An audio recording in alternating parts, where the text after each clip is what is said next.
Hello, welcome to episode number 4 of The Play Button. I'm GSD, and I am here, as always, with my wonderful friends, Sinisar. Hello. Fortuna. And Cloves. Hello. Today we're going to be talking about a few different topics, because we couldn't make up our minds about one big long one. Yeah. Is that fair? It's hard. Yeah, it's hard to life's talk hard. about one. Life is hard. Life is hard in general. So we will be talking about applying for festivals, which it is the season of. Then after that, we will be talking about Bandcamp and how it is affecting our lives currently. And then after that, we will be talking about where you make your music. Yeah. Does that sound good? Sounds Is great. everybody happy with this? Yeah. Does anybody have any other ideas? Maybe too late to go back. Okay. Okay. This is Let's. Yeah. This Can I is go what home? we've committed to. Yeah. Can I go home now? You can't go home. No? You cannot. This is your life now. Look at me. This is your life now. This is your life now. Okay, so let's start with applying for festivals. We'll start with some personal histories of your guys' festivals that you've played in the past, and then we'll move on to some other stuff. Let's start with Gabe. You are. We don't want to age anyone here. Yes. But you are the youngest panel member. I'm the baby. You're the baby of the group. This year, is this your first year applying for festivals? Technically, yeah. Okay. Like, I've always wanted to, and I've looked at applications, and I'm like, but my music's not ready, I don't know. So, this is the first time I felt like, okay, the music's ready, the show is ready, the social medias are ready. So, I'm like, just firing off some applications and cross my fingers, call up my homies with connections, so. And how's that process been for you? Has it been intimidating at all, or? Not too intimidating, but I mean, what I find a little intimidating is like the number of people applying sometimes, like because some of these festival websites, they're like, oh, we get over 3,000 applications every year, and we're only looking for this many spots, and you're like, well, let's just go for it, whatever. We're looking for 60 spots. Yeah. Or 3,000. Am I good enough? Yeah.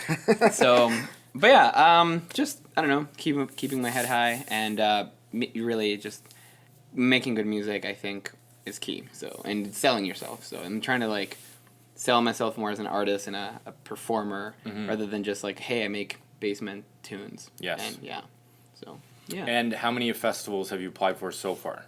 So far 2. And how many are you planning on applying for? I'd like to try a few more. Okay. Yeah, but I also don't drive, so I can't go too far out of Calgary. Because walking to a festival is quite difficult. In Canada, it's very, very difficult. Not with all your gear too. Yeah, at least it's not realistic, when you got a synthesizer and some, microphones and all this stuff hauling around, yeah. Yes, because as a person who's doing live performance, it's a little bit more high maintenance than, say, showing up with a couple USB drives or something. You're right. Yeah. Though I've noticed that, I mean, a lot of these places have a backline. So there are certain things like a keyboard stand. Hey, I don't have to bring that. Yeah. Certain cables, I'm going to bring it back up, but there should be already most of it set up there. Okay. So, yeah, that sounds interesting to me. Depending on where you play, some of these festivals have drivers. Drivers? Oh, yeah. Oh, yeah. Oh, yeah. They'll be Nice. like, they're just on your beck and call. Nice. Yeah. Pick you up at the airport. Yeah. Take you into the festival. Take you to McDonald's. Yep. 100%. I don't know. No, and that's where I need to, to McDonald's? I only would ever apply to a festival where a driver would take me to McDonald's. She was like, do you want anything? I'm fine with that. As long as he can get me to McDonald's on time for breakfast. Okay. So you want those hot Or breakfast all day. Yeah. So you got nothing but time, cuz? No, they don't have breakfast all day because they don't have they don't have my griddles. I think you're talking about A&W. Oh, I don't know. Breakfast all day now. I don't know anymore. What the griddle? The griddle cakes. The griddle cake? Yeah, the griddle thing with the droplets of syrup in them. Pancakes. Yeah, they don't have those. So you can get all other breakfast items at McDonald's 24 hours except for pancakes? I know they have pancakes. So what's a griddle? I don't know. They don't have them. Yeah. I think it's like It's like a little pancake sandwich. Yeah, like a sandwich. Like you get all the breakfast sandwiches, but with like the waffle pancake It's like breading or whatever. it's your arteries clogging in like one sandwich. Yeah. If you really like. Yeah. Yeah, it's Anyway. everything in one, pretty much. Like, you just Anyway. want the coronary like right then and there. You can get your driver to take you to the McDonald's more- yeah. to Yeah. So what is it called? the McGriddle. McGriddle. If somebody knows why McDonald's does breakfast all day, but not the McGriddle specifically, In Canada. Yeah. please answer in the comments. Not sponsored by McDonald's.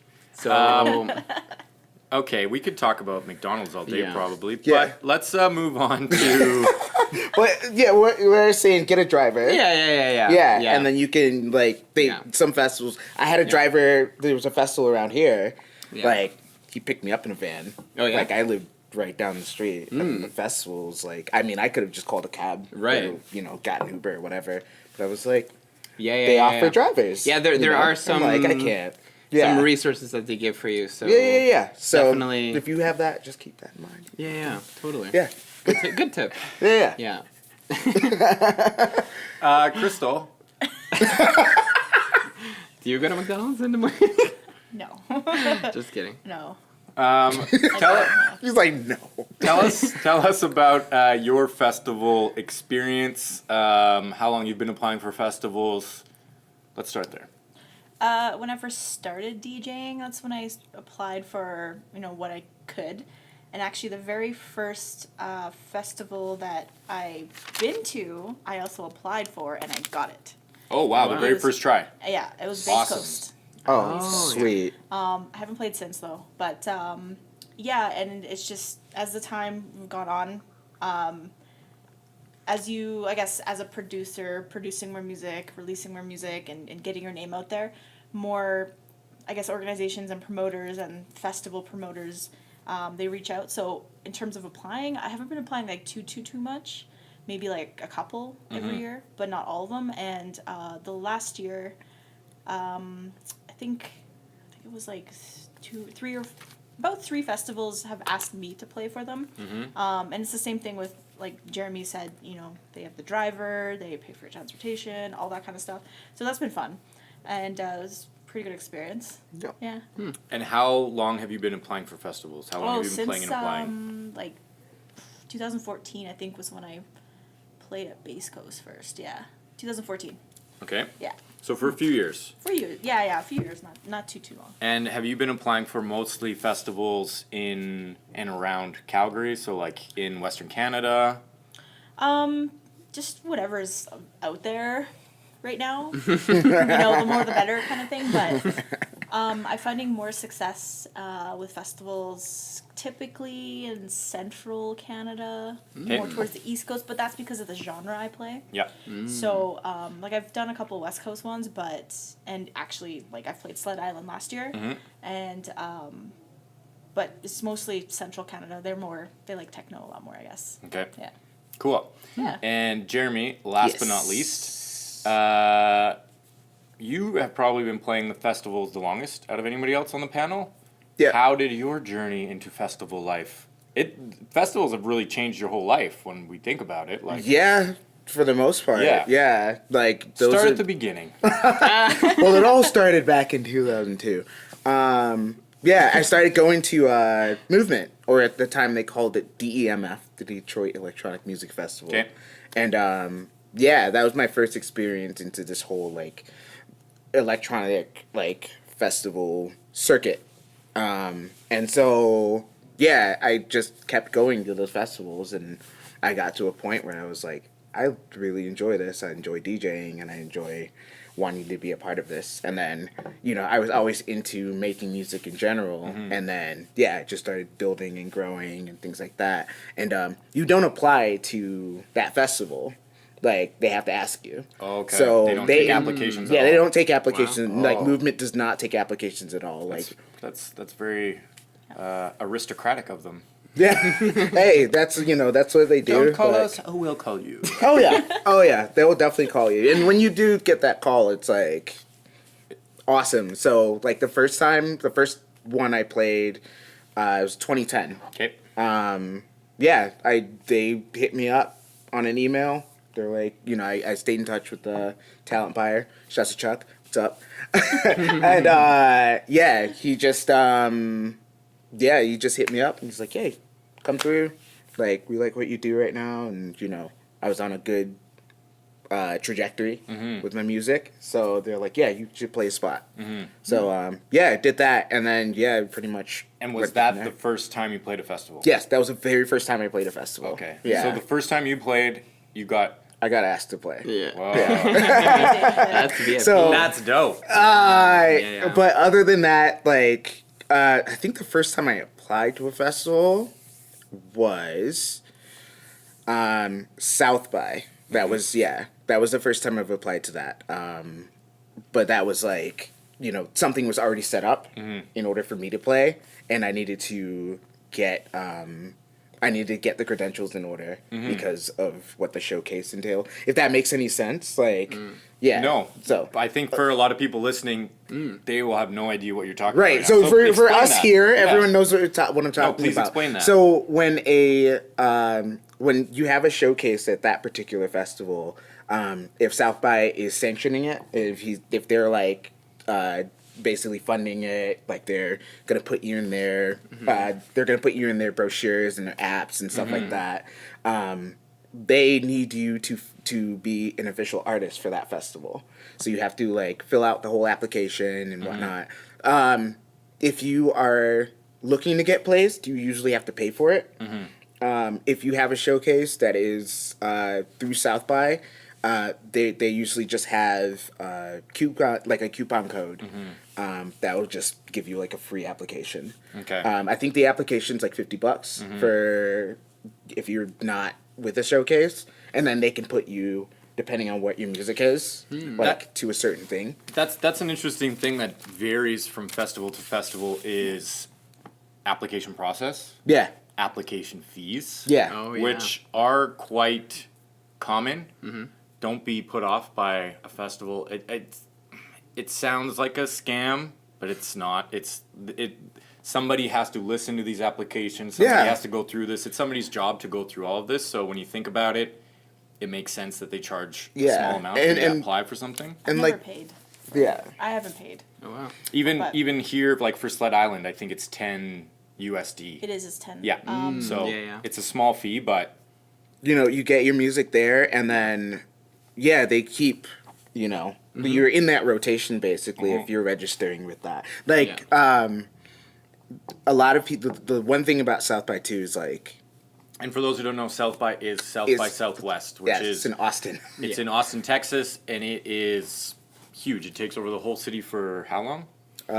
2 weeks. For 2 weeks. 1 week, actually, yeah, 1 week. The first week is tech, so it's all tech people. Yes. And then the second week is all music and gaming. I think the first week is tech and film. Second week is music and gaming.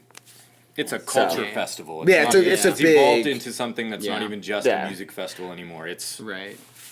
do you like Damn it. things? Yeah. Celebrate That's them. literally it. Yeah. Like, Yeah. do you like stuff? And then just put all this stuff on one, like 6 blocks of, you know, Austin, and you can just pretty much walk around and Hang out. yeah, you run into people. Like I met the owner of Patron and Paul Mitchell on the street. What's Paul Mitchell? The hair care Yeah, product, hair dude. product, yeah. I don't need that. I thought you would know, maybe. Yeah, so just like I said, just applying for that, you know, you're in that rotation and what have you. And it makes it easier when you come back, and they pretty much accept a lot of people, man. Like it depends. Like they have so many showcases and you know a bunch of different nighttime things you can always apply to, and like I said, they'll push you to some people, especially where you're from. Like Vancouver is doing like the Do 604 people. They're doing a showcase there, and so any Vancouverite that wants to go to, Can apply in the context of playing in that showcase.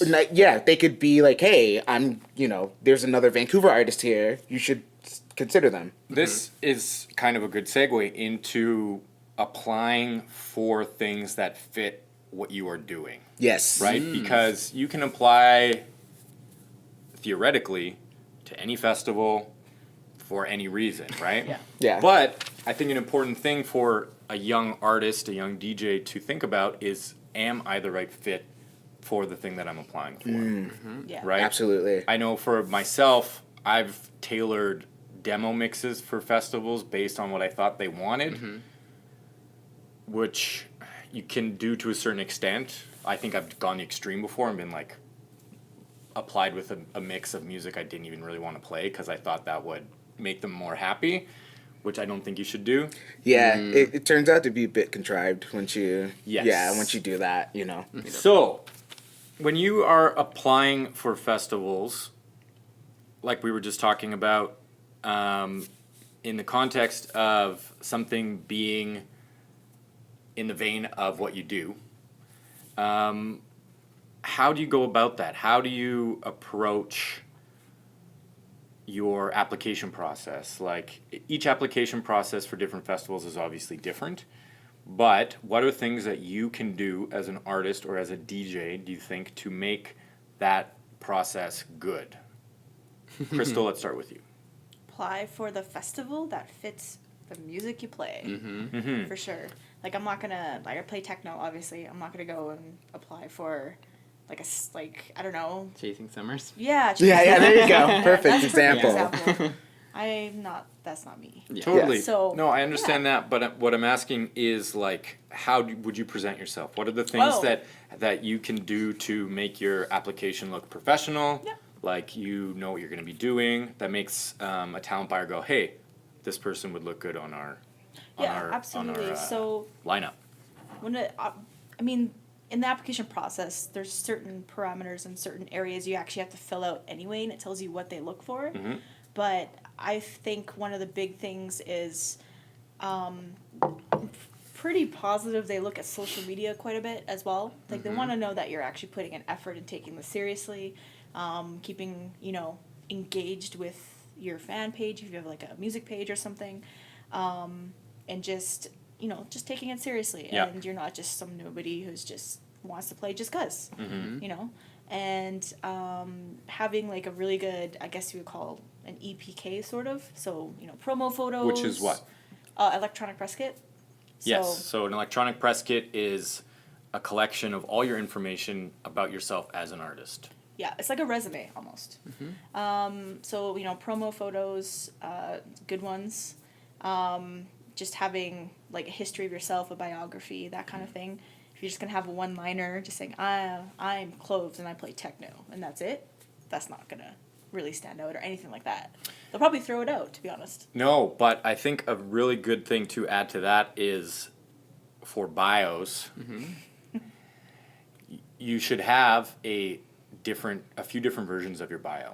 Yeah, actually, Right? yeah, that's true. If you're filling out a bio on a application project for a festival, they don't want don't want a your long one, complete yeah. history of everything you've ever done in your career. Having God. something small that's 3 or 4 sentences that give the the important stuff about you as an artist. That's really important. When you send that thing, there's no room on a They're gonna festival's website or something for 12 Yeah. paragraphs about you started buying records when you were 9. Yeah. They have probably hundreds of applications to go through. Yes. Yeah. They're not going to sit there and read your novel.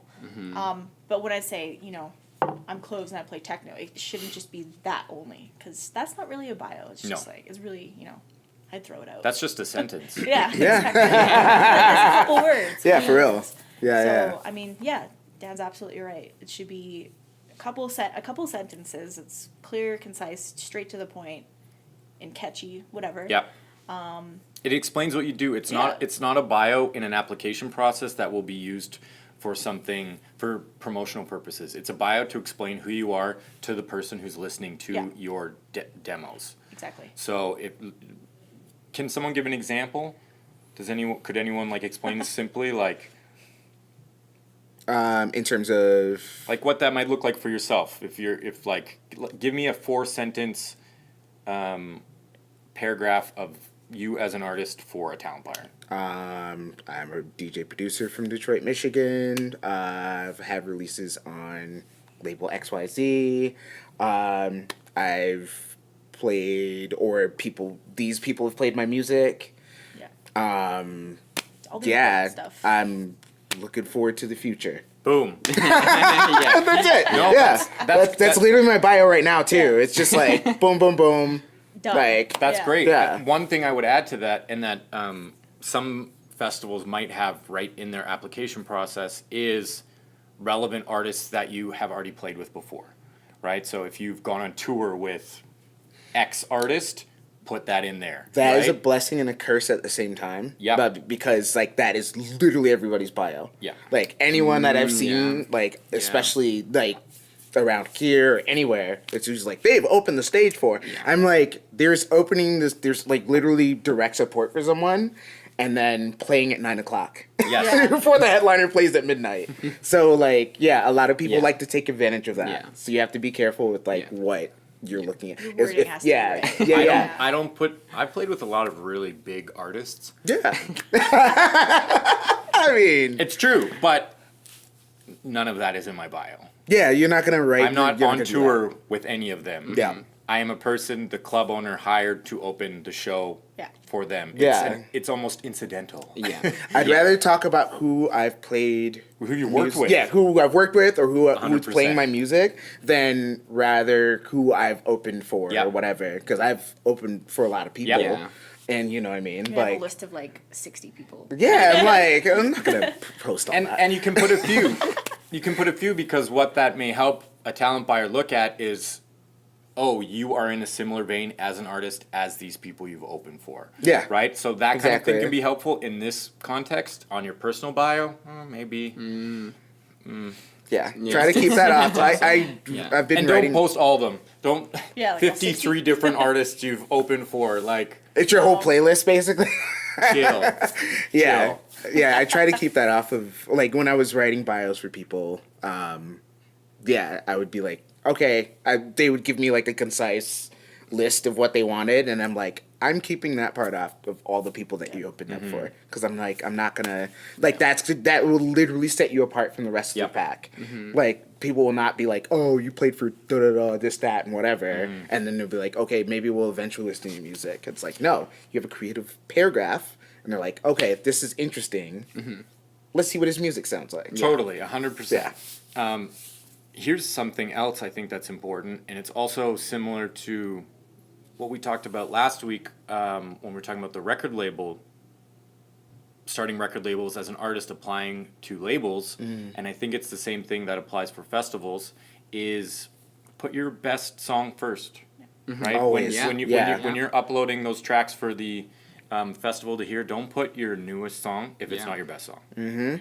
Don't put your favorite song if it's not your best song, right? Like, put your best song. It's usually 2 or 3 tracks. Or if it's a DJ mix, start your DJ mix out with Something good. Like Fire. something, Something, yeah, right out of the Yeah, gate. yeah, yeah. Give Yes. some energy. You're at a festival, like It's- people are gonna get party. It's not the same as a opening set.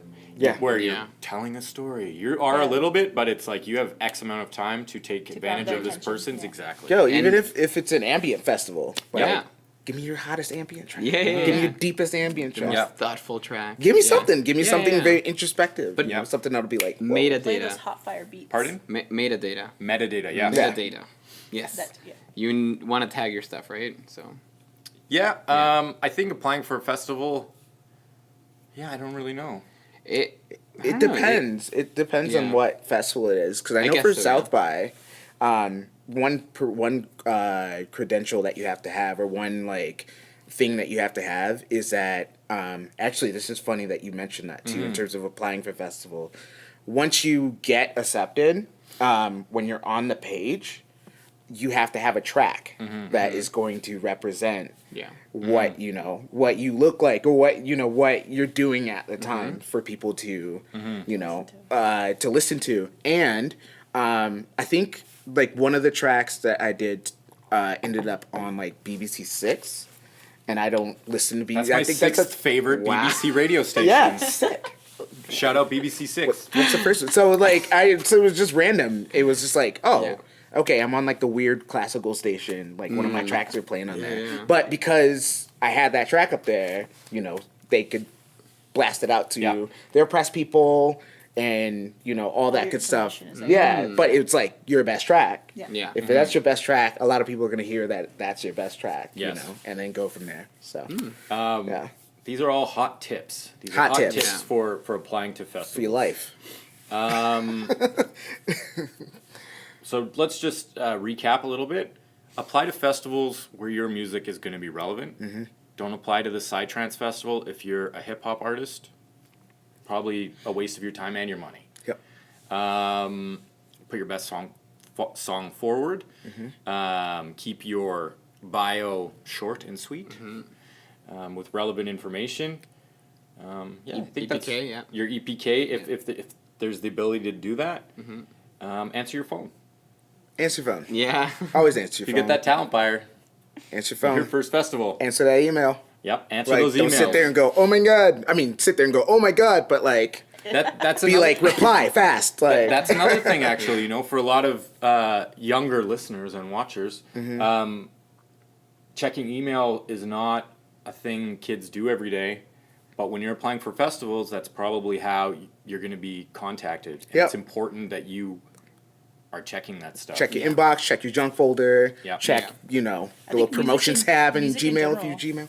Yeah. Music in general, and just like communicating with Yeah. like someone like around the world or across the country, they're not gonna call you long distance or something unless you're like, some famous person. But Yeah. email is really Yeah. a main communication. Check your inbox. Cool. So let's move on to what is happening with everybody currently for this year. What festivals? How many festivals? Let's start with that. How many festivals are each of you applying for this year? Quickly, Crystal. I've applied for like 2 or 3, and I'm confirmed. I've been asked to play already. Like I think two festivals for sure. Okay. And that's it so far. Okay. I applied for 2, Okay. and I'm looking for some other options. Okay. But yeah, knowing some of these perks that we talked about earlier, I might go aim a little higher. Yeah. Say, yeah. Always Yeah. aim high. Yeah. You don't You never need- know what's gonna Yeah, happen. you never know. Yeah. Jeremy. So I was looking for the festivals I applied for. I didn't apply for any. You didn't apply for any. No, I didn't apply for any. Oh. And is there a reason behind that? Nah. You're waiting. You're at the point where you just wait for the calls. Yeah. I will apply Yeah. to something eventually. No Yeah. input. I don't know what my I don't know what my schedule's like for a while. So Okay. yeah, it's always. What are you booked for? What's your Uncertainty. summer look like so far? I might be in Asia in July. Like For I a might festival be in, or for for a gigs? bunch of club gigs Okay. and stuff. Yeah, I might be Cool. out in China. Wow. So So you're yeah, not sure. that's kind of the idea now. I might be in Europe in the fall. So just kind of planning that up right now. We were talking a little bit how festivals changed your life. You are not from here. No, You moved here from Detroit, Michigan. Yep. In the United States of America. correct. Which is our neighbor to the south. Yeah.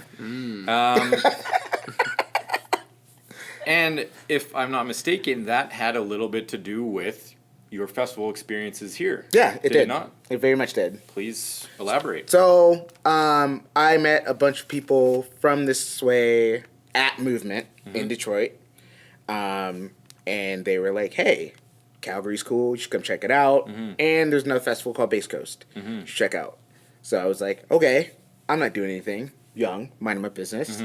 So I was like, okay, I'm going to come through and hang out and check this festival out.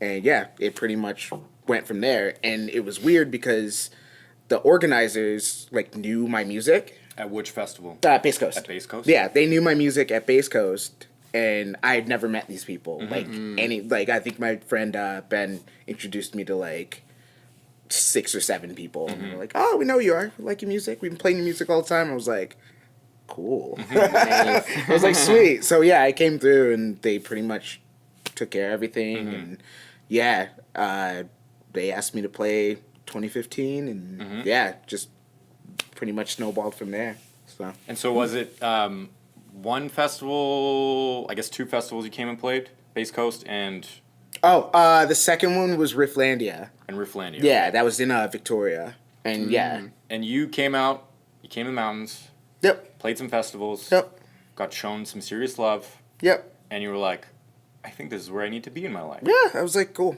The western part of North America has always been like that with me. Like playing in like Denver, LA, like, you know, Southern California and stuff like that. And, you know, I've always been on this part of the globe. But that's a big move. know? Like you moved to Yeah. a different country. Yeah. So it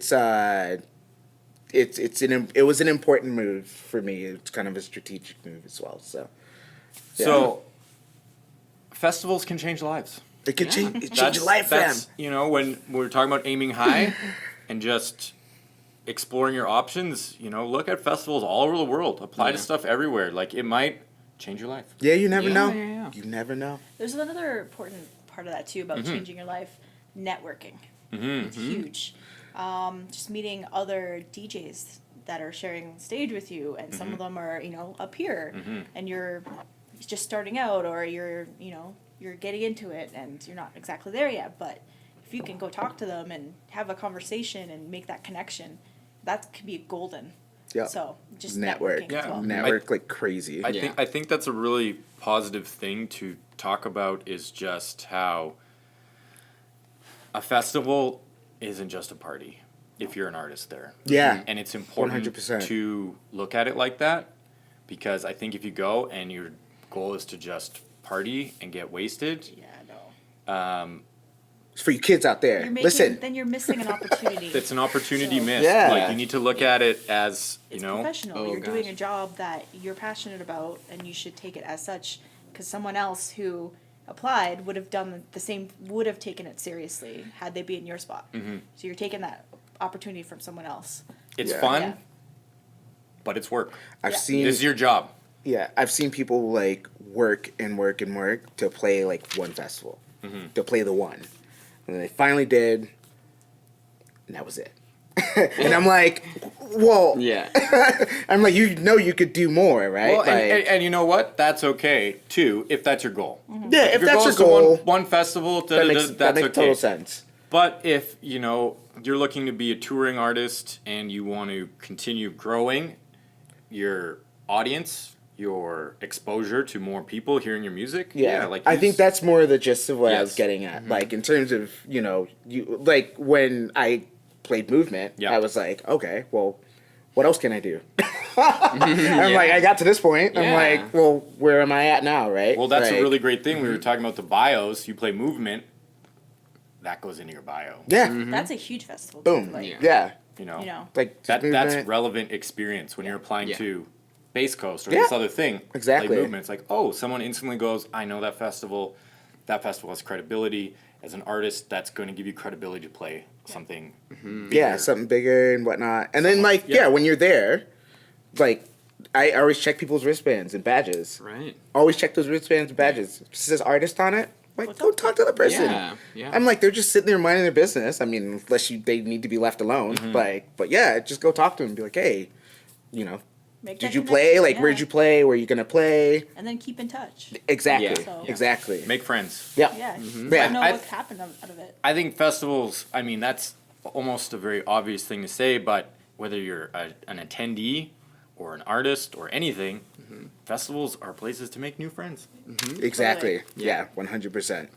Like, I've made many friends off of different festivals. Yeah. So. Sometimes people come from around the world to like Bass Coast, for example. Yeah. Yep. Oh yeah. Exactly. Yeah, and now you have a friend from like Australia or something. Mm-hmm. Yep. So it's pretty cool. Yeah. Cool. So, got a lot of festivals applied for this year between you two. You might be taking the summer off from festival life, which, but Never say never. Never say never. Never say If never. you've got a great experience potential for our boy here, you can give him a shout out. Good. So, I make music. I like music. my name is Sinisar, and I like music. I like music. One thing I've added here that I wanted to finish off for this topic is how important is playing festivals to you in the context of your career? Like, what do you think the significance is overall? You know, is it, you know, and I'll put numbers on it. It's, you can't equate it like that, but is it 10%, 20, 50, 100% of the most important thing you could ever do as in your career personally? How important is it to you? Gabe, let's start with you. Cool. Well, I haven't played a festival yet, but it's been a goal of mine to do, at least when I started this project that I've been working on. And, you start out playing some local shows and you get some experience with that. You might do some stuff out of town. But I find whenever I've been a part of a show that's been more than just 4 bands playing, it's, hey, we got 15 bands playing, and it's like this is a day event, and it's like a big social hangout. I love meeting all these people, having conversations about music. You sometimes talk to people that you didn't expect to be there, and like they're just like, yeah, I'm like the boss at this place, and you're like, whoa, like it's just all kinds of people attend festivals and play festivals, and I think from the networking and more social aspect of it, it's very rewarding. And from like an artist perspective, it's a great opportunity for getting your music more out there, and I think it's an excuse for me to try and really put on a show. So yeah, I'm excited for that. Yeah, that's actually a good point, is that I think going outside of your comfort zone, if you play in clubs all the time, playing at a festival makes you think about performing in a different way. I know for myself, Totally. it was like that. I realized, I can't do the same kind of set I'm doing in a club at 11 o'clock that I'm doing on a main stage of a festival, right? It's a totally different beast you have to prepare for differently. For more about preparing for gigs, check out last week's episode. Hey, there you go. Episode 2. Jeremy, Yes. yourself, how important is it for you? You've played probably more festivals than the 3 of us combined. So, like, how important is it to your career?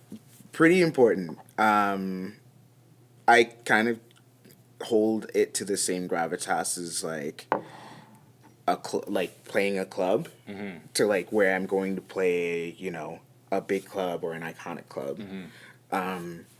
To where like a festival is like, okay, a lot of people know this festival. There are a lot of people that don't necessarily go to clubs, like that pretty much chill all year and want to go to, this one festival, save their money up, and they want to check this out, and you're playing it.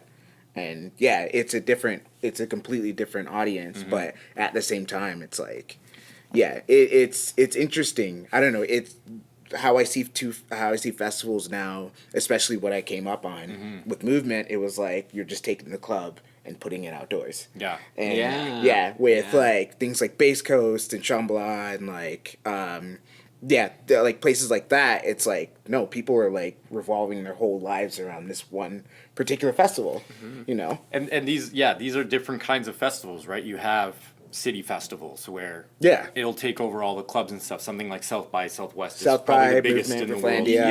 Sled Island as well. Yes, Meme Festival in Winnipeg is like that too. Yeah. It's not an outdoor festival. I mean, they have a like a main stage sort of, and it's an all ages thing outside.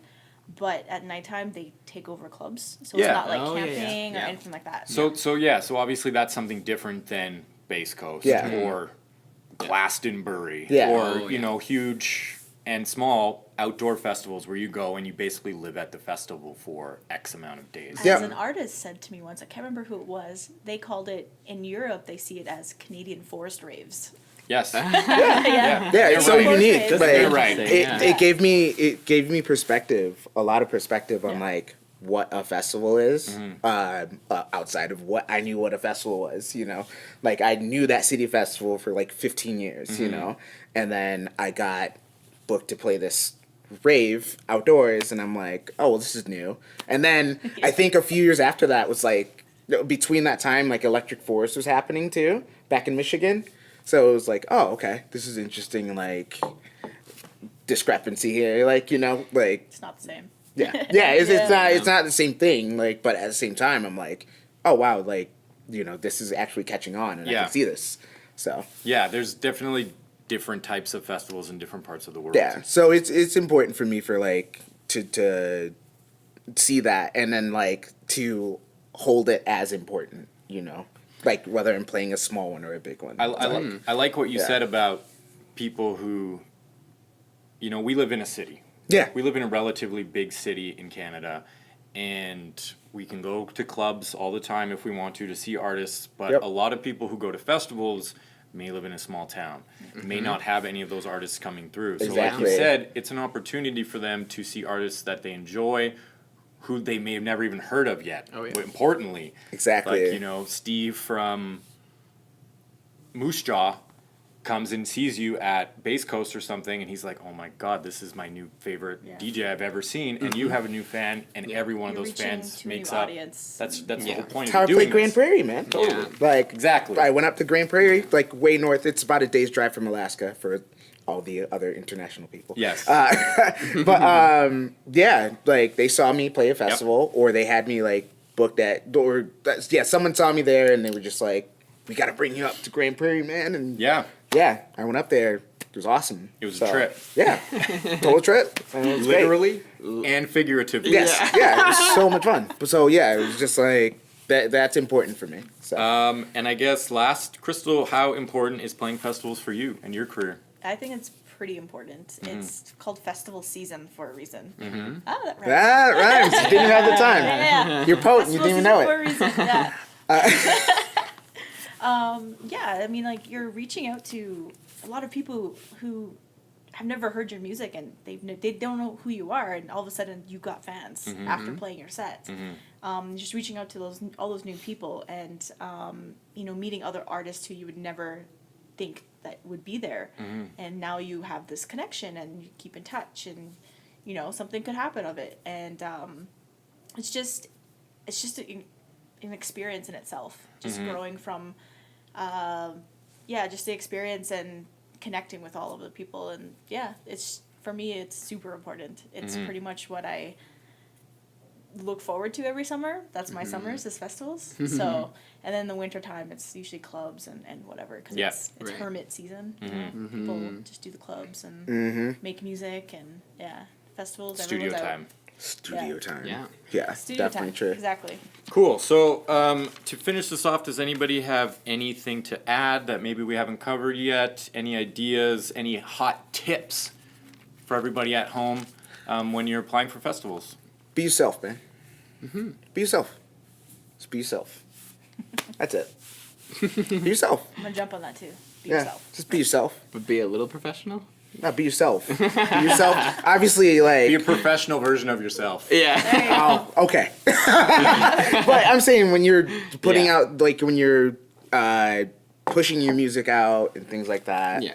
Like, Yeah. just Being don't genuine. pander. Be- Yeah. Being Yeah. genuine, yeah. It's like we were talking about. Like I said, I made that mix for Unnamed Festival, and it's funny because I sent it in and I was like, why did I do? They have 50 DJs who's doing this already. Why didn't I right. do what I want to play? Right. And I know there's it's don't pander. I Yeah. agree. Yeah. Be yourself. Just, if this is what you make and this is what you play, like, and you're having fun with it, like somebody will see that you're having fun with it, Yeah. and they will book you.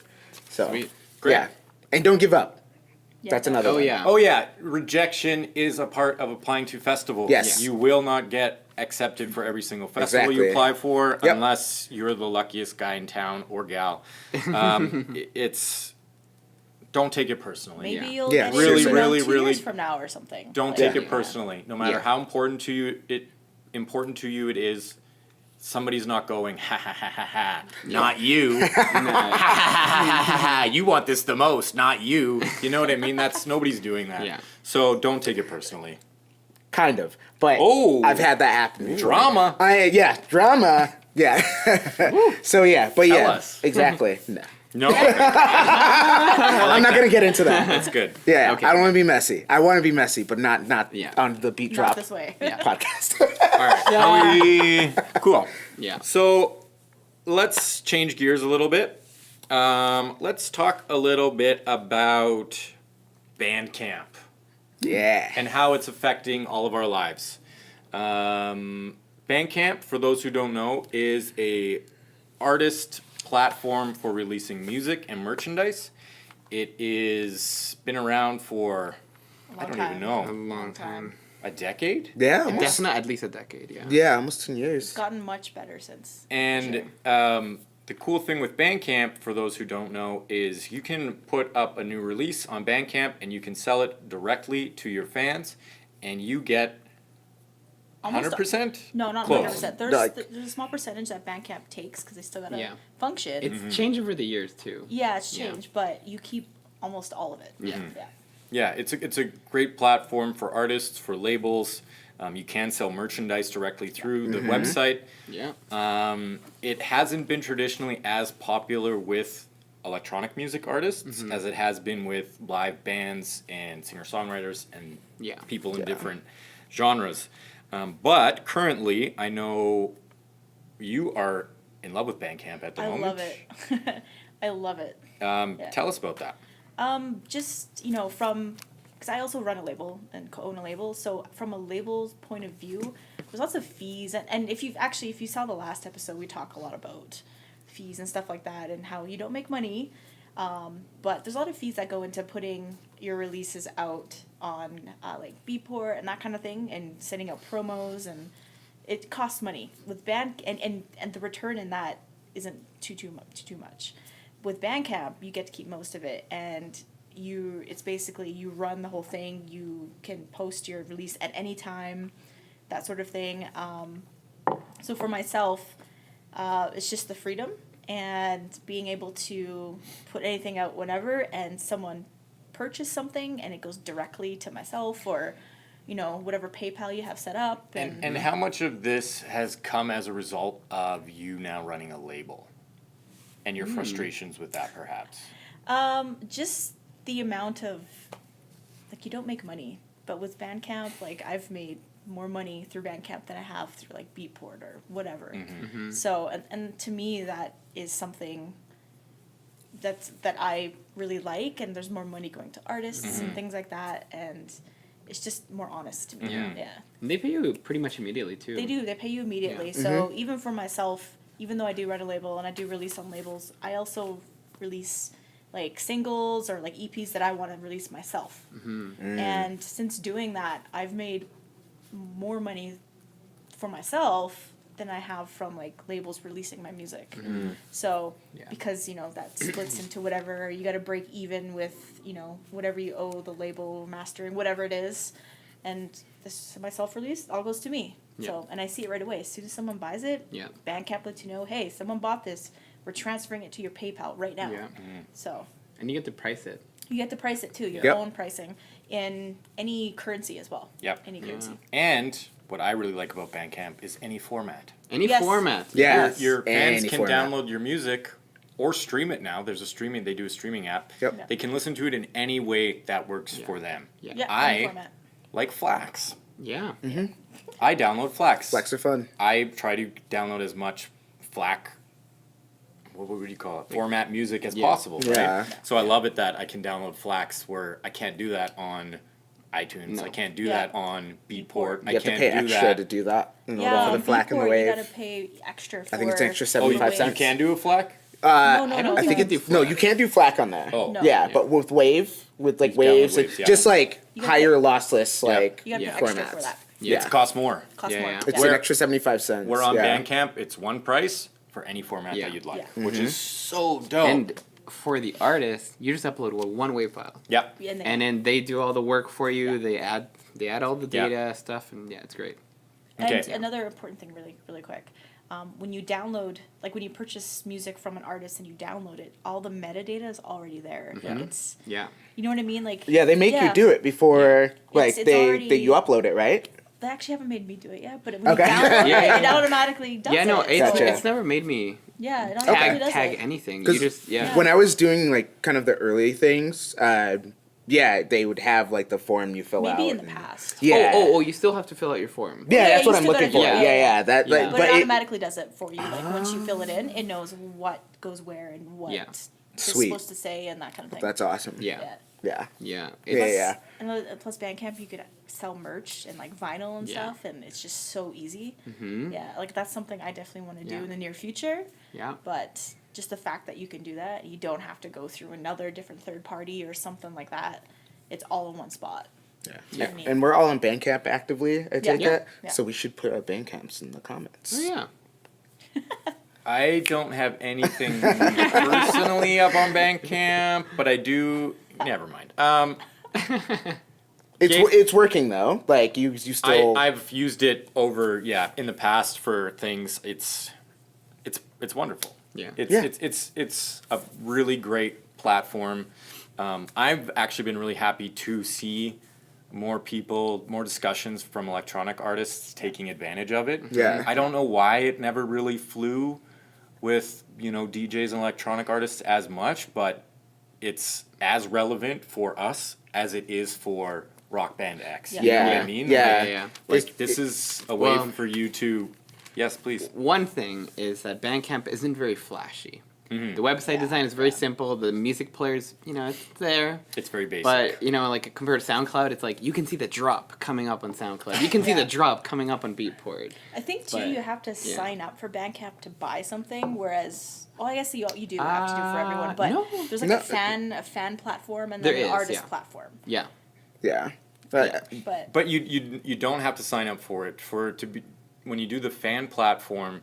That means you can start following artists and Right, getting yeah, yeah. emails and stuff. Yeah. So I would suggest you do it just because Yeah. it makes it great for you get an email, you follow X artist, and that artist puts out a new release. You Yeah. get you get an email I get from them them that says, emails. "Hey," Yeah. and you're like, "Great, it's perfect because I want to know about the music from this artist." I like them, 100%. Yeah. One thing, it's super a different topic, but regarding Bandcamp is the tagging system. You can tag, Yeah. Yeah. your Yeah. music like, okay, it's electronic, it's this, it's that, a singer-songwriter, whatever.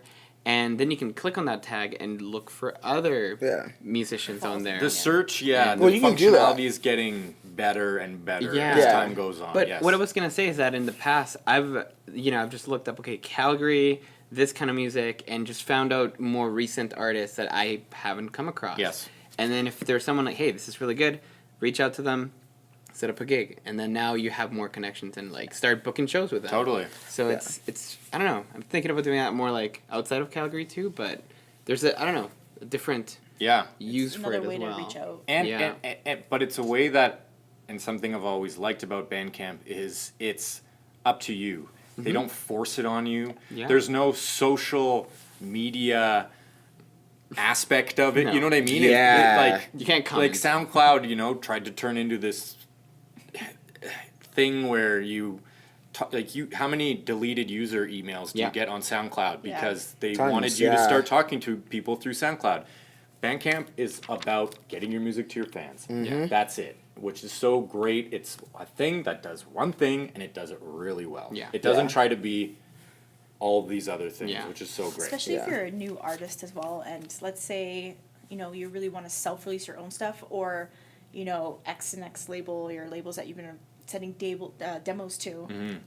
maybe they just are in a different place and they're not they don't want to, release your stuff or whatever the case is.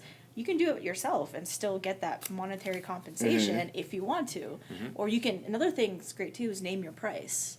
So an artist, yeah. so you can set a price, but you can also allow it so that if a fan wants to pay more to you because they love you, then Yeah. they can donate some more. Yeah. Which something that other platforms don't have is Yeah. a set price. So I thought that was pretty cool. I got $10 Totally. off a tune once. Like, Yeah. I had name your price, and they're like, here's $10. I was like, sick. Yeah. Totally. Thanks. Yeah. One more thing. And I just want to clarify what the name your price tool does is it allows your fan, whoever's buying your music, to pay whatever they feel comfortable with paying. Yep. You can pick your price as an artist when you're selling it. You can go, I want $1 per track, or I want this album is up and I want $7 for it, or I want 10, or I want 100,000. You could do No, for any, real. you can Like, pick any anything. price you want. I've seen some stuff like but that. the name your price is for the buyer, so they can go they can say zero anything they if want. to. Yeah, Yeah. it's a Yeah. very adaptable tool to any kind of budget that you have. I need to Yeah. make X amount of dollars back. I think this is what this is worth. Like, it's very, very dope. Another thing as well, because I don't think this was on Bandcamp in the past, but they have an option now where you can buy the whole discography. Yeah. Yeah, I was just gonna a get certain to that. amount Yeah, of yeah, discount yeah. on top of it. Totally. So, and you Whoa. can Sick. select the discount you can give to so and so if Yep. you want to buy all your music Yep. in one That's shot. cool. I did that with Mark Mills. Shout out Mark Mills. Cool. Yeah, so Sweet. I think actually someone did that with a couple of my releases that I had up there. I think they had like 25% off all of the releases, but they bought everything in one Yep. shot. That's 25% cool. off. You have everything. That's Which great. is super cool. Yeah. It's great. Yeah. It's Yeah. good for you as an artist because somebody likes your music and they're getting. I don't know what that is. Aliens. Aliens. So I was gonna say, like, in terms of what you mentioned about the electronic music people not using Bandcamp so much as they are now.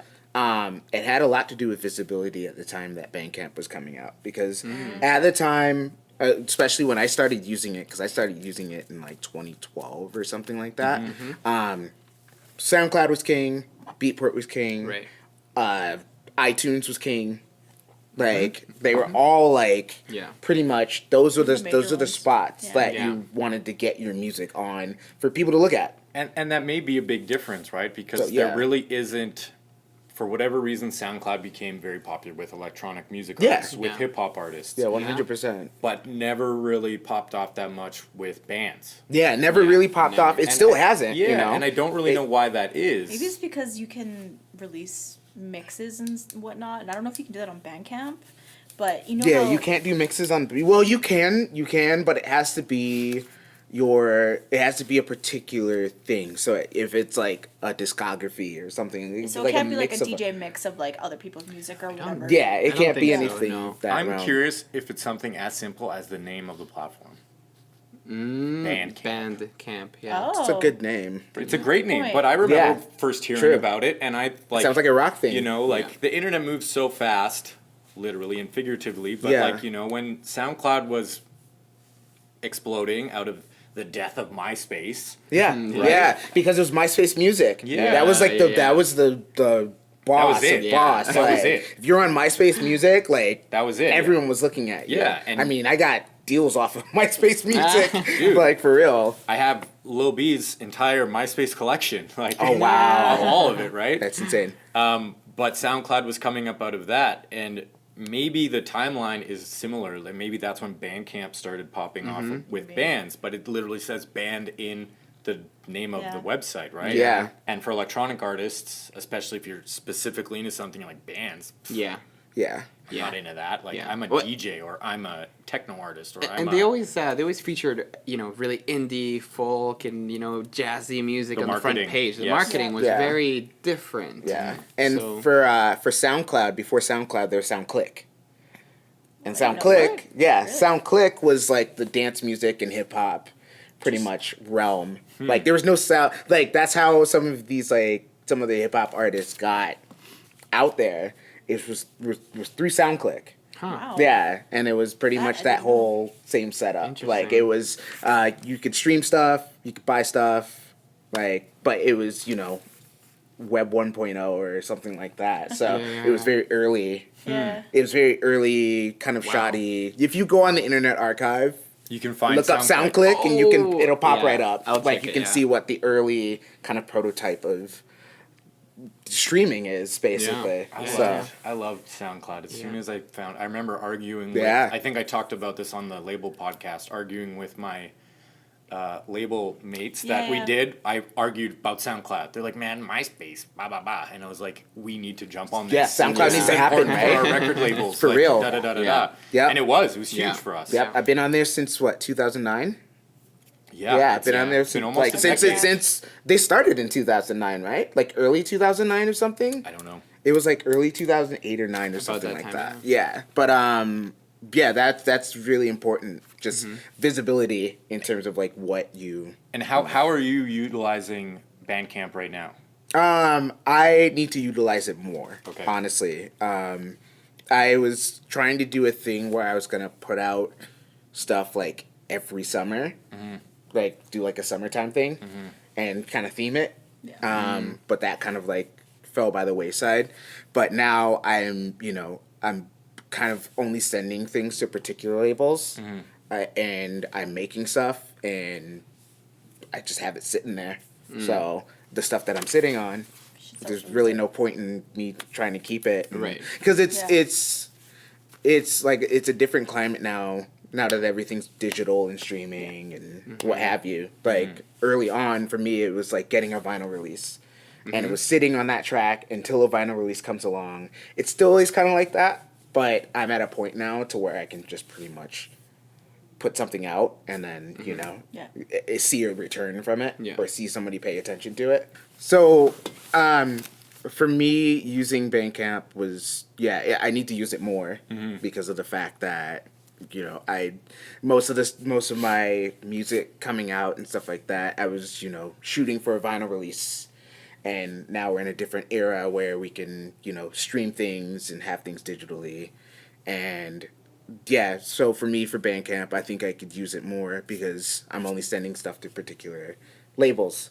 So if I'm doing that and, you know, they want 2 tunes and then there's one left over and I like that tune and, you know, I can put it out somewhere. I can put it out somewhere else and get that return. Put it up as a pay what you'd like. Yeah. For almost a free Turn that release. into a little Exactly. EP, Yeah. like, or single or Yeah. something like that. Yeah. So I'm gonna try to start using that a little bit more and kind of building from there. And then it's pretty important site, you know. Yeah. And then one cool thing about Bandcamp too is that you can actually put remixes up there too. Oh, I mean, yes. to a certain degree. Yeah. But you can put, like, if this is a highly sought after remix, you know. Yeah, you can put that up there. I'm not sure. Maybe it's because of how they've developed the platform, but it's, as far as I know, it's not really. Maybe the search functionality isn't amazing, so Yeah. you can't really search for hot new remix No. of X song. You know what I mean? Right. So Right. it hasn't become a bastion for copyrighted material the same way that, you know, other platforms have. Yeah. SoundCloud. Yeah. Them and Universal. So They're the worst though. So bad. So bad. how is this changing things immediately? Like, is this affecting your SoundCloud? Are you doing SoundCloud and then doing Bandcamp beside it? Are you moving away from SoundCloud and moving directly into Bandcamp? Is this, has SoundCloud gotten so bad that we are at a time where it's going to be MySpace soon? Yeah. Yes. Yes. Short answer, yes. Yeah. Also, Spotify. Everyone is on Spotify now, and Yes. and Spotify is becoming like I think I maybe love you, Spotify. Spotify. Send me some Spotify garb. I would rock a Spotify t-shirt every Dude, single day. yes. Please send us Spotify Yeah. t-shirts. I have a SoundCloud hat. That's dope. Whoa, that's awesome. Okay, but so back to Spotify though. I think so. A few years ago, it was your ways of getting onto Spotify were a little bit expensive, maybe limited. You know, you always have to be on some kind of distributor. But now there's a lot of options, different distributors that are willing to charge you a very small fee to get your music on Spotify. And I'm finding tons of new producers on Instagram and Twitter, and they're promoting their stuff. Check out my new track, it's on Spotify, and it's like, really? Wow. Yes. Like, it's available, everyone can search for it, and you can download it. And yeah. obviously, they're two completely different models. Yeah. If you are getting big on Spotify, you have to get a lot of plays to be getting Totally. money coming in from that. Yeah. A lot. Like, Yeah. a lot. Yes. Yeah. Like, You- a whole lot. Yes. Whereas with Bandcamp, if you're selling a song or you're selling an EP for $7, you're getting $6.50 of that right in. Yeah. More. Yeah. But like, I know some artists who have gotten really big from basically Spotify, who've gotten their deals because they've got put in on some playlists. Like, Yeah. it's not always necessarily. It's important to look at things contextually, right? Like, it's not always about just the money in your pocket at that moment. Yeah. Sometimes it's about how much exposure you're getting from It's a this long thing. game. Long game, Yep, exactly. gotta play the Thank long you. game. Yeah. Another site that is like that, Tidal. Tidal yes, Tidal yes, is Tidal, crazy right now. Yeah. Is like they're actually like paying people proper for their streaming, for Yeah. their streams. Well, and that was the whole concept originally. yeah. Yeah. But it seemed like it wasn't like that. Yeah, because of how they were tone deaf in their marketing. Oh, that was. Because they were like Classic. their marketing was like, oh, okay, Tom York, all right, Richard D. James, okay, Kanye West. Artist owned. We're the by artist. Millionaire artist. Yeah, Yeah, by like yeah. the artist that like you know, could fart on a paper plate and Yeah. then win a Grammy for it. Yes. So I hate to put it that way, but it's true. Yeah. That's a yeah. podcast I want to do Yeah. at a later date. How the Grammys aren't important. But anyways, Hey, yeah, got there. All right. So we made it there. so I personally have never used Tidal. Tidal? I don't even. How do you say it? Tidal. Tidal. Like a tidal wave. Is it? Yeah. Yeah, It's tidal. spelled like Tidal. a I always want to say Tidal. Tidal. Like Like Method Man. Tidal. Tidal. Tidal. Wow. Dun, dun, dun, dun. But so please tell us about this and compare it. I use Spotify. Do you use Spotify? No, Do you use Apple Music? I used to. Are you using any streaming platform for listening to music right now? Mixcloud. But that's only for okay. That's another thing we can talk about. First, tell us about Tidal. Tidal. So yeah, it was Tidal. Those who don't know, it was founded by one illustrious Jay-Z, rapper named Jay-Z, Yes. in 2013 or 14. I don't know. Don't quote me on that Yeah. one. But yeah, it's pretty much the same ethos as Spotify. But on his particular platform, you can, pretty much, if you have a certain amount of clout, if you will, you can have like your B-sides. You can put the masters up to your B-sides, and you have your unreleased albums. Like if you were to look up any Jay-Z anything on YouTube, you won't find it. Unless they have, I think his recent album was on it. But if you look for anything like The Reasonable Doubt, the Black Album, any of that stuff, the Blueprint, like you will not find it at all. It's all on Tidal now. Now, And that's obviously, it's very obvious why he's doing that because Yeah. that's more money in his pocket. exactly. Yeah. So, but Prince is on there with B-sides as well. Oh yeah. Prince has B-sides on there. But that's not Prince. Not Prince had his music nowhere. You Yeah. could not Yeah, get Prince's exactly. music Yeah. anywhere Yeah. until after he died. So Yeah. his estate has made Yeah, it his available estate now, is, yes. but his estate has only put the B-sides. Only B-sides. Like his B-sides are on Tidal. Okay. So if you're paying the $10 a month, and they make it very like you can't. That's the only thing that's a discrepancy of it. You can't listen to it for free like you can with Spotify.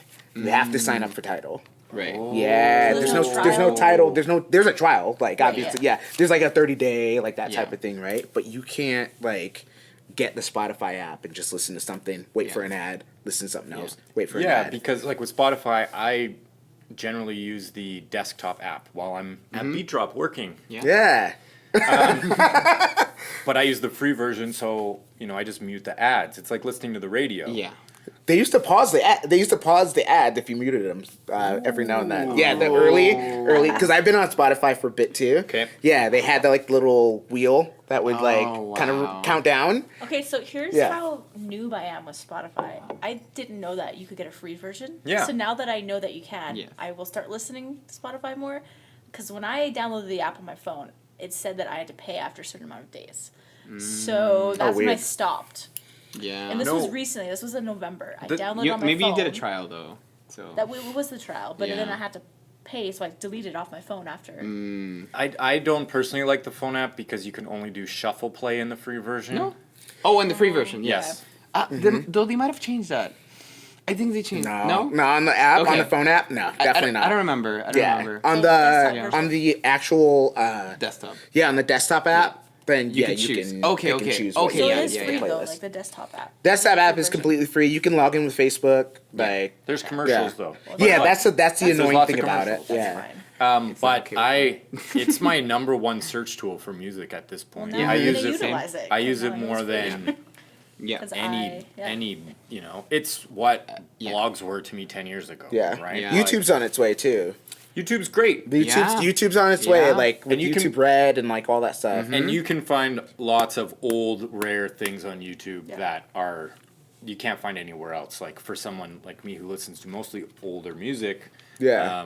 YouTube's great. But I don't want to watch a video all the time. Right. And I'd want to listen to a full album without having to go in and load. They want you to pay so that you can close the app and still listen to music. That's the problem. Oh, for YouTube, yes. I love how we're posting this on YouTube, and I'm just like, That's my one. That's my one gripe. Just Yeah. YouTube. Just 5 closes or something. Yeah. Like, Nah. give me 5. It'd be like, yo, you can close this app 10 times, like a month. Okay, so You know what I mean? let's Okay. we're running I don't along. know. Anyway. let's just break it down right now. Winding down. Let's break it down. Finish my tea. So this has turned into a little bit about a discussion of different apps that are available for you to put your music out. Mm-hmm. Right? We're talking about Bandcamp, which is great because the amount of money you're going to get back from each of your sales is higher than anywhere else on the internet, and it's direct. It's as close to talking to your fan in a bar and selling them your tape as you can without actually doing that. Yep. Yeah. Exactly. Spotify, you get percentages of a penny for every single time someone listens to your. It's like the radio. Yeah. yeah. It's like the modern radio. It's a searchable radio. That's the way I always Definitely. think Yeah. about That's it, which is definitely- amazing. Uh-huh. Yeah. I don't know how they make money. I've read that, without all the money invested into that company, it will disappear. So it'll be interesting to see how something like It's the ads. Spotify, Well- Apple Music. Yeah. Yeah. It is subscription based, right? It is subscription based, yes. It's definitely their ads though, because their ads are pretty top tier. Yeah. Okay. Like In terms Coke of what? and stuff. Yeah, they've got Coke, they've got GMC, they've got like But you get- banks. Not and- sponsored. I get local ads. Yeah, when I those listen to it. banks, they still have to pay like a Yes. kind of a shiny penny to Yeah. to get on there. Tidal Yeah. is similar to Apple Music or to Spotify, but Yeah. it's subscription only. Mm-hmm. And how much? Like you were talking about how artists are getting paid. So do you know the rates? Like how much more you're getting than say for one play on Tidal than you are from Spotify? I heard, if my numbers are right, I heard people are like eating quite well off of Tidal. Tell us in the comments if you know Yeah, the answer. if you know this number, if you know I this remember number he- yeah. specifically, I don't want to say the numbers like outright if I'm Yeah. wrong.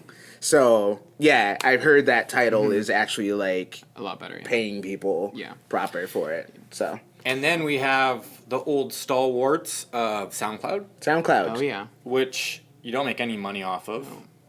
But you can put buy now links in your songs, so that will lead to outside things. That can lead to your Bandcamp. And it's got a pretty waveform thing. Oh, it's so pretty, the orange waveform. It's Well, pretty no- iconic. They have a private mode too. Like Yeah. for sending demos or That's something like yeah. That's what I'm that. talking about. Private send. I use Please. I use SoundCloud on my website, where I have a private track on my SoundCloud account, but I embed the link on my website, and you can color code it and make it your own thing, and you can take out the comments. You can take out. Yep. It's great. It's And- great for sending demos. Yeah. Like, send a private SoundCloud link. Yeah. That's top notch for demo sending. Yeah. The problem I have right now with SoundCloud is that they dropped the bitrate on their streaming. Oh yeah. Yeah. Completely. Yeah. It used to be very high quality. You could tell the difference between someone sending a 320 and 192 or a wave. No, right? it always has streamed in a 128, no matter what. They dropped it to 64. But it's not the same. This is nerd level 9000. Okay. It's the it's not glasses it's not the same. It's not a lame MP3. Yeah. So it's not a 64-bit lame MP3. It's like I don't know the formatting of it exactly, but the idea is that it sounds better at a lower bit rate because it's a different type of compression algorithm. Oh.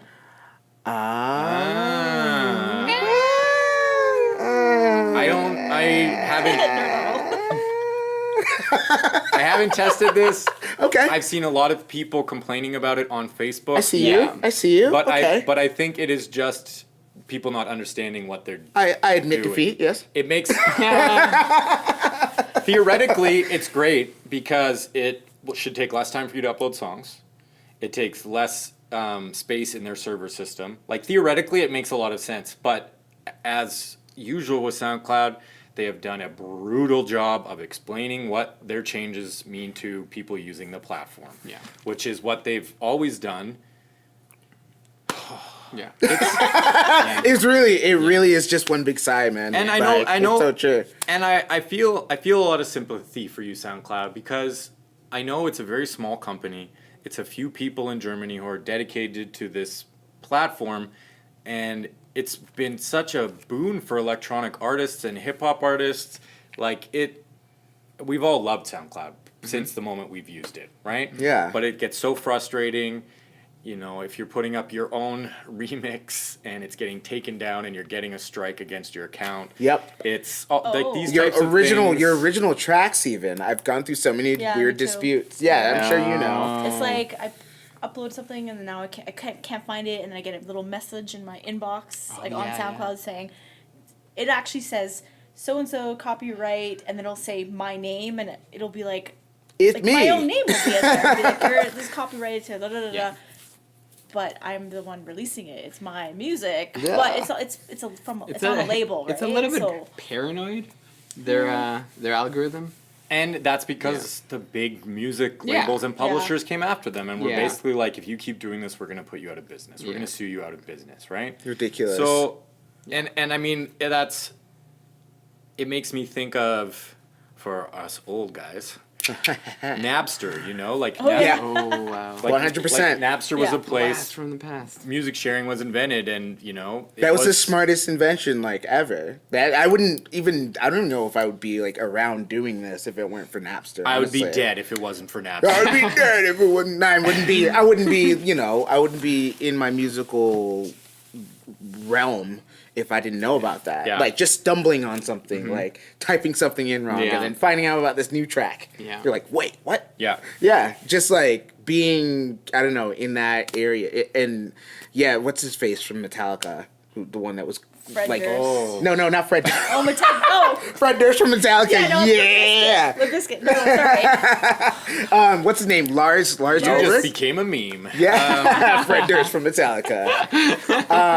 Lars Ulrich. Limp Bizkit. Oh no, all good. It's the same. It was the same era, the same realm. Yeah. Anyway. It's the same time. Metallica, Lars. Yeah. Lars, Yeah. whatever his last name. Lars that was- Ulrich. He was the one bugging about it the most. It's like, dude, a whole plethora of people will find out about Metallica Yeah. now instead of having to go to Best Buy and buy your CD. Yeah. And Like- I mean, we could that would actually be a really interesting episode. The history of music sharing and streaming. It's kind of I like what we're that. doing right now. Yeah. I like but we might have to split this episode into two Two part one and parts to be continued. back part 2 Yeah. of episode number 4, the revenge. The Revenge of the Lawsuits. But so SoundCloud, we're all still using SoundCloud. Yeah, I'm on it. Yeah. Yeah. Yeah. I mean, use I haven't all the uploaded platforms anything, You can to get Yeah. There's lots of people who, just like SoundCloud, there's lots of people who listen to Mixcloud while they're working. Lots of people who listen to Spotify. See, and I've never Like got what- into Mixcloud. You mentioned that. Can I did, yeah. Can you talk to us a little bit about Mixcloud as a I've platform? just been recently starting to get into it because when I'm working away at something like admin stuff or something on the computer, I want background music or like a DJ mix or something to play. Not only that, when you upload it, it's automatically, you have an option to manually input like track names and things like that, but it'll also pick up what's playing if it's noticeable. It's kind of like Shazam sort of. If the platform knows what song is playing, it'll Right. tag it when it plays that it's this song is so and so with on this label, and it'll actually have like a buy link Yep. You can go next buy to it. it. Wow. So if you're listening to a DJ mix and you're like, damn, this song is fire or something, and it says what it is at the bottom, and there's a buy link right next to it, and I can go and purchase that track. There's also charts and stuff as well. So when you tag your mix, say like techno, and it's a lot of people are receiving it really well, you can go up on these charts and you start to make it to the top, and all of a sudden when people search techno, your mix is right up there, and it's just, I don't know, for me it's just having that continuous mix, and while I'm working on great. something in the background. Do you use Mixcloud? I am on Mixcloud, yes, and I've uploaded a bunch of stuff on there. Like what you're saying about the charts, Yeah, the I've, charts. literally charted on. I've hit number 1 on like that. See, Mixcloud nice. on that And- Mixcloud chart. And, So and this is interesting because Mixcloud, if memory serves me right, Mixcloud and SoundCloud kind of popped up at around the exact same time. Yeah. yeah, they did. And I remember being very confused. Yeah. I thought they were the same thing, and it wasn't. But it seems like Mixcloud's never had any of the bad press SoundCloud has, because they were almost a streaming service before streaming service existed. Yeah. And it was for DJ mixes. Yeah. That's DJ it. mixes, That's it. yeah. And so I think Or radio how they- shows even. Yeah, radio Yeah. shows. Yeah, radio shows and DJ mixes. Yeah. Yeah. That was it. And only streaming. You couldn't download it. Couldn't so they download it. avoided And- having to deal with publishing rights owners trying to sue them, But because even then too, like their database, and I'm not sure how they do it or what algorithm picks it up, but they'll know, like I said, what song is playing in the mix, and then they have a link to where you can buy it. So it's not like, hey, download this for free and here's a free track or something. Yeah. But they have a link where to buy it, and it's not downloadable. You actually have to go to the link to purchase it. And I think it actually links to Juno Download. Yeah. Yeah. Yeah. Yeah. I wonder They'll if, send you to like a respectable site. shout out to Juno Download. Juno Download. Yeah. Wow. Love Juno Download. My personal favorite website for buying dance music. Juno Download. Juno Download's sick. Yeah, they've shown me love too. Like, Nice. got They're some great. free stuff up there. We used like, to deal with them, and they were always love Juno Download. Like, yeah, I think I've got a few charts up there as well. But best place for DJ charts, I find. yes, Juno Download. Yeah. Oh, because you can make one. You can make one yourself. Anybody can Yeah. make one. Yeah, anyone can make one. You don't You need do it on like a. Beatport too, but I know, but I mean, well, you can. No, that's true. You Yeah. definitely can. Like, it's just a level of like them just picking it and featuring it. You know what I mean? yeah, Yeah, I feel that like type Juno of. Download is more of the obscure kind of like indie tech, indie electronic kind of stuff. Yeah. When I think of it like that, like it's not like the mainstream electronic dance music. yeah, That's they have just, way more subgenres Yeah, than yeah. a lot of other sites. Exactly. You can look at it for a mix in halftime UK funky revival. You know, Like like that's crazy yeah, genre that's not a mixes, real yeah, thing, yeah. but you know, And they'll have a front page of somebody that's like the there's the 16,000 forerunner of that. DJs Yeah. making Yeah. playlists Yeah. for that subgenre. Check this right? guy's playlist. He's been doing this since 1990 some odd. Since It's like- 1984. Yeah, What? and it's like here's his Yeah. chart. And I was like, oh, gonna listen to that. So yeah, So that's okay. why I like Mixcloud. yeah, Mixcloud sick for that. Mixcloud is dope. I've never gotten into it myself, but you're using it. Oh yeah, it's You don't make mixes, so Yeah, I it's don't something mix, that but wouldn't really I apply have- to you. No, I have an account. I used to like back in the day when I Yep. was more into like listening to mixes. I'd go on there all the time. Okay. Yeah. So, to recap again, Spotify, Apple Music, Tidal. to that. Wow. We got your streaming services. Yeah. You got your Bandcamp, which so great, such a great platform. If you're an electronic artist and you've never looked at Bandcamp, you've Just never do used it. it, do it. Go in, explore it. It won't Yeah. cost you a penny. Yeah, Bandcamp's awesome. And yeah, it's Yeah. great. It's Yeah. it's a really awesome platform for artists of all ilks. And then we got SoundCloud, which is like, you know, the girl or boy that you just can't get away from, that just breaks your heart It's a- over yeah, and yeah. over and over The again. popular, yeah. Yes. It gets in Yeah. trouble all the time. Still checking the social media to see what they're doing, see if they still miss you. Yeah. Ay, ay, ay. But you yeah, talk yeah, to them yeah. after like 10 years, they're still driving that same motorcycle. You're like, Yep. yeah. You're like, yo. I just go in and check my deleted Haven't user changed. messages all the time for kicks, because it's the funniest things. It is Yeah. seriously. Or remember the emails that they had with them? You're like, so shared this song with you and 999 other people. It's like, thanks for the private link, y'all. We used to murder that at Homebreaking. What Yeah. up? You did that too? And then we got, what's left? Mixcloud. Mixcloud, yeah. Which is a great tool for uploading your DJ mixes. I didn't even realize they do charts and things like that. Yeah. And Oh, the yeah. buy links. Like, I've barely used that website. but Charts that's and really links. dope. I hit number 1, number 2, and number 3 on 3 different charts off of one mix. You're number 1, 2, and 3 in my heart today. Just so you know. Oh, well, thank Ouch. you. Ouch, You're yeah, number that's 4, 5, breaking. 6, Yeah. 7, 8, 9. I'm last. You guys are We're top 10 though. you guys are There all you go. Yeah. Top 10. All top 10 in my heart. Top 10. There you go. Are we missing anything? no, I think that's Tune pretty into solid. next week when it's just me and they quit because Yeah. it's not number 1. Yeah. We'll just- Okay, so I think on that note, we'll probably end today. Does anybody have any closing comments, stories, goofs, gaffs? Goofs, gaffs.